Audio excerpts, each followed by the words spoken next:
What's going on, everybody? Welcome back to the channel and Terra Lunar Classic. We're going to be talking about the burns. What does that look like for the day? And equally, some interesting news from Kucoin and their validator node. What does it all mean?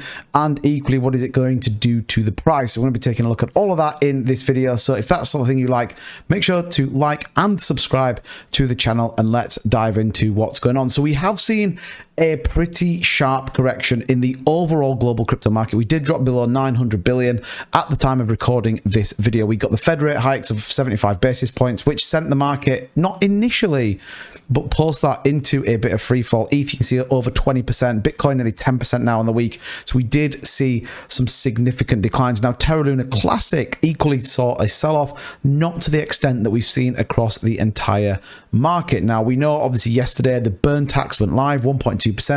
Everybody kind of was a bit underwhelmed, and I think we sort of expected to see it move a bit quicker. We expected maybe to see slightly bigger burns. What I would say is, as the day progressed, we did start to see that volume on the hour pick up as more exchanges upgraded their networking, as more exchanges went live with their implementation on their burns. Now, we did see with staking, however, staking took nearly 24 hours, in some instances 48 hours, to implement that new upgrade on it. For me, this is just the same, so it's too quick to jump to conclusions. Again, what we can see, though, and we're looking at the supply from yesterday, that 71, we'll just refresh it, 71,289,360. Now, in our first hour live, we did about 500,000 to 1 million, and you can see some of these incredibly sharp increases where we burnt through a significant amount. So remember, these are not with the full exchange support just yet, and we know that both exchanges on spot and margin trading right now are not 1.2% burn tax. Now, we do supposedly and hopefully have the Binance AMA with the Terra Rebels. We could get some information out of that. That could change, but certainly for me, were a little bit underwhelmed. However, it does pick up, so it's going to be really interesting to take a look at this tomorrow and later on today as this kind of starts to really pick up and we see more and more exchanges come online and support it. Now, again, remember, most of them are only going to do deposits and withdrawals, but it's still going to start to pick up this volume. And I think when we start to see a couple move over, we know MEXC is going to do it, we know that eToro is going to do it, we could start seeing some numbers. And we were talking about this on my live stream last night. You know, we'd be looking for, say, 1 billion tokens or 1 billion coins burned an hour could start to really move us towards that price point. Now, what we want to be careful of, though, is an increase quickly in burns and a massive sharp increase in price will subsequently see sell-offs. We know that's going to be the plan. We know people will have certain points in which they're going to be taking profits, and, you know, people will certainly start to move out of their positions. Long term, you know, sells are going to be good because ultimately it's going to support that. But the biggest volume right now we have is the Terra Lunar or Lunar to BUSD. Well, that's within the Binance ecosystem. That is not going to be taxed. We have to bear that in mind when we are thinking about it. One of the other things as well we are seeing, and we saw yesterday, was USTC is being burnt as well, which again, not a lot of people are talking about. We do obviously have a significant amount of supply both on USTC, but still we are seeing that removed as well. Now, what did I want to talk to you about? So, Smart Stake Analytics give us all of the validator nodes we've currently got running on Lunar Classic. You can see here, look, Terra Classic and what we are running.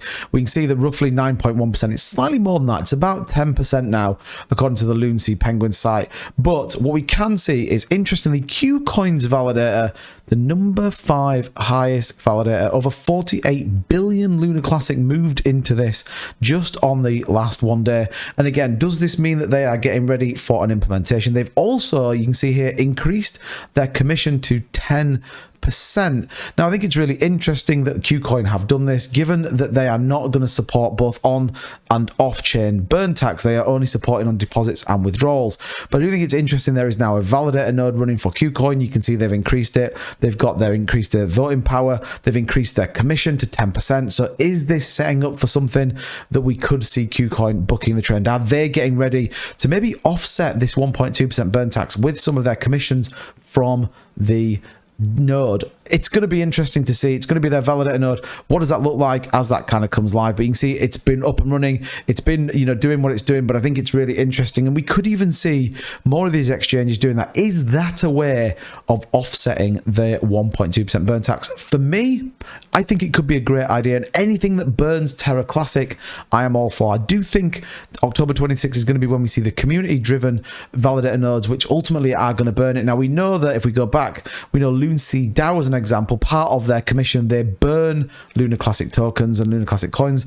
And again, we can see that their voting power, their commission only being 6%, with a max of 20%. And we know that they send to their burn address. They are the third highest burning entity, if you like, on the Terra Lunar Classic blockchain. So I think it's really interesting that Kucoin have done that. It's really interesting they've brought that 10%. We're gonna have to wait and see what happens, but for me, first day, I'm okay with it. I'm okay. The test will be, you know, today, tomorrow, and the day after, as we see that. Do we start to see that maybe touching 100 million today? Do we see that then knocking on the door of half a billion by the end of the week? And then into next week, again, if the market is crashing, the volume is moving away. We've been up at $3.8 billion in terms of volume.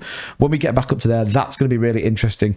Billion a day, excuse me, a billion an hour could really start to motivate us towards a significant decrease in the supply. Equally, as we see these stake tokens, depending on what people do with them, if they were then to move them into Binance, we could see some taxing on that.